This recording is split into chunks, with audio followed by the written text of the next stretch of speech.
Hello दोस्तों, आज मैं आपको बताऊंगा कि अपील के दौरान किस धारा के अंतर्गत अभियुक्त को जमानत का लाभ दिया जाता है। इसके बारे में प्रावधान सीआरपीसी की धारा 389 में किया गया था, जो भारतीय नागरिक सुरक्षा संहिता 2023 की धारा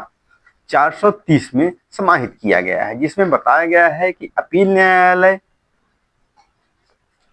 किसी अभियुक्त व्यक्ति को जो अभिरक्षा में है अपने कारणों को अभिलिखित करते हुए यह निर्देश दे सकता है कि ऐसे व्यक्ति को जमानत पर छोड़ दिया जाए तथा अपील की सुनवाई के दौरान उसका दंडादेश निलंबित रहेगा। आगे यह बताया गया है कि यदि ऐसा अपराध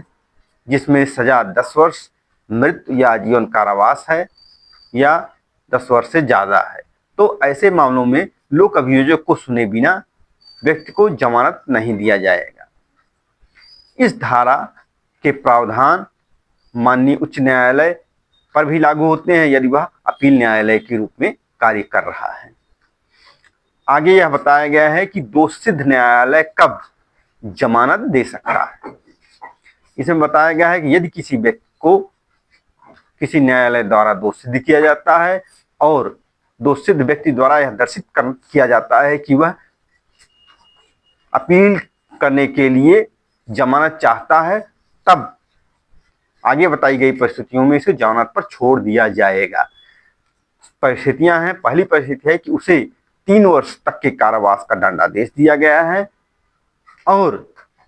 वह जब दंडादेश सुनाया गया है उस समय वह जमानत पर है, अर्थात जमानत पर है और 3 वर्ष या उससे कम की सजा उस अपराध में मिली है, तब उसे जमानत पर छोड़ा जा सकता है। तो दूसरी कंडीशन है जिसमें अभियुक्त व्यक्ति को छोड़ा जा सकता है जब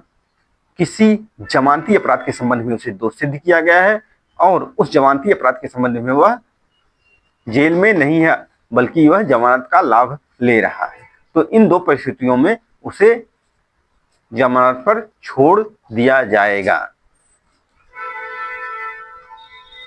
और उसको अपील करने के दौरान